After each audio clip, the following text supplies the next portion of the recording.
Hey there, everyone. Uh, Today we're going to go over cold air intakes and whether they're worth it or not. Now, you've seen plenty of videos, and you're going to hear a lot of people say they're great, and then there's going to be a lot of people who say this is just a waste of time and money. And of course, you have to be careful about those who are selling those because they're going to just make them sound great. So, I think here you're going to get the facts, and unfortunately, that answer is going to be, is it worth it? It depends. It depends on your car. It depends on what kind of cold air intake you buy, and it depends on how you install it. So the first thing you have to realize is that most modern cars actually already have a cold air intake. So what is cold air intake? Unless you put in a chiller, some kind of an air conditioning system for the air, the coldest air you're ever going to get for your intake is the ambient temperature outside. Basically, it's the air not in your engine bay. Your engine bay is going to get up around 150, 200 degrees. That engine and that radiator, they put off a lot of heat. And if you look, most of them, the modern cars, you'll see where the air filter is, that it's actually mounted alongside the fender, and it's actually grabbing its air from inside the fender, which is outside air. So that's the coldest you're going to get anyway. So do you need to buy one where you've seen those cone filters sitting in the engine bay? That is not worth it. That is a waste of your money because it's going to grab air from inside the engine bay. And then you'll see somewhere they sell you a box that goes around it to seal it so it doesn't get that. Well, like I said, most newer cars already have a cold air intake. So the best thing is, if you're going to do it, take your existing one and then use just a straight pipe to go off into the intake. And that's the part that's going to make it worth it or not. And we'll get back to that in a few. Okay, now, do you see this? This is a standard air intake for most vehicles. Now, there's a problem with that. Here's the actual part where the air goes in, but then you're going to see side parts here and over here, and a long stretch on the top. Now, people will tell you, well, the engineers are geniuses and they came up with this because that's the most efficient. The truth is, they came up with this because it actually muffles the sound. That's all it does, is muffle the sound. But it also slows the air inside there. And that air is turbulating inside those canisters, this one, and in this case, this other one. And when air is turbulating like that, let me get this, there you go. When it's turbulating like that, it's actually heating up because that's what friction does.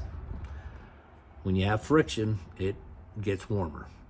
So you're actually heating up the air that's going in. Plus, these pieces like this one in my Silverado, it lays really close over to the hot, to the hose, the radiator hose, which is really hot. This other one is actually laying right next towards the engine bay. So it's collecting heat too, and it's heating up all that air, as well as this top piece, which is sitting on top of the intake, where your fuel injectors and stuff. So that's why it doesn't really help with this type, but a straight pipe would. The shortest distance between 2 points is a straight line. If you can get the air to go in and then straight out to the intake, you're going to have better power and better fuel efficiency, because colder air is denser. And when that cold air, meaning if it's denser, it has more oxygen molecules. And if you can put that with the fuel, it's going to burn better. And that's why you actually get better gas mileage in the early mornings and in the fall and winter than you do in the summer. Where it offsets in the winter is a lot of people wind up warming up their car for way too long, and that hurts it too. So the objective here is, you already have a cold air intake. Let's get a straight pipe from that air filter straight to your intake. And there's a lot of ways to do it. You can build your own. You can buy one, like Air Raid makes a straight pipe. Now, something you have to be careful about is buying those ones on eBay or even Amazon or any place where the metal pipe, because that metal pipe is going to get hot. It's going to heat up air. Now, even though air rushes through pretty quickly, that straight pipe, if it's metal, is going to get warmer. You want a good polypropylene, polyethylene type plastic, but you can also build one out of PVC. And I'll show you one of those here in a second. Okay, right here is a homemade one. Okay, basically, this is the part that goes to the intake manifold. This is the part that went from your air filter. This replaced that whole big chunk. This is a breather tube, which you have to add too. Now, yes, I made this out of PVC and 3-inch, and that doesn't have a very high melting point. It's like 150 degrees, but I've also coated it, sprayed it with 2000 degree paint made for engine blocks, and that will reflect a lot of the heat. You can also wrap these in heat tape, but overall it's not bad. But all these parts together cost about $50, or you could spend about $125 and go to like Air Raid. They make one specifically for your vehicle. You wind up using your normal existing air filter, which is getting cold air, and you can put a high flow filter. A lot of them, like Air Raid, comes with one. And for what it's worth, those who don't know, Air Raid is also, they have the reusable air filters also, where they're actually bought out by K&N. So it's the same thing. It's a reusable, lightly oiled, whatever. You only have to clean it about once every 30, 40,000 miles. But that'll help it breathe it better. It'll go through straight to the tube, right into the intake manifold. And then you have your breather tube. And this way you're going to get the air directly from the filter there. And remember, it's not forced air. What happens is every time one of your intake valves opens up, it creates a vacuum and it sucks air in really quick. So imagine a straw. If you have just a straight straw with water, and how easy it is to suck through the water. And if any of you remember the old days with crazy straws and stuff where, you know, for kids, and they were all twisted, it took a lot more pressure to pull in that water or whatever you were drinking. Same thing here. When you have that other type of intake tubing that had baffles and stuff, it takes a lot more pressure to suck in that air. Whereas if you have pretty much a straight pipe, it just sucks right through. And that means you're going to get more air with more oxygen. It's denser. It's cooler because it came outside from the fender well. It didn't come from your engine bay. Don't go buying the ones that have the cone filters and everything sitting in the engine bay. You want to use your existing air filter and then get like an Air Raid or something that goes right from there and inside. And it's usually on the outside of where your MAF sensor is. And depending on your car, when you buy it, like if you buy one from Air Raid, it'll have the slot for you to take the MAF sensor out of the old one, put it into their new one. If you're going to build your own, then you're going to have to build a slot for the MAF sensor to go into, because you have to have that. You can't bypass. So I'll show you here in a second what my Air Raid looks like in my new one. This is the one that came out of my old Silverado. Worked great. I don't have that truck anymore, but on the newer Silverado, that one I bought from Air Raid, and along with their reusable filter was like $125, and saved a lot of times because it was a perfect fit. And obviously you can just take it off, put it on. But one thing you will notice is great throttle response. When you hit the gas, you can definitely feel it. It's better. Gas mileage, I would say after 6 months or so, it's been about maybe 2 miles a gallon better. Horsepower, I didn't measure it. I haven't dynoed it or anything like that. But like I said, with the throttle response, I'm definitely getting the pickup I need sooner. And so again, if you have a cold air intake already, which most cars do, you can look at it, look at your air filter, and see if it has it coming in from the fender. Then that and a straighter pipe, yes, cold air intake will work for you.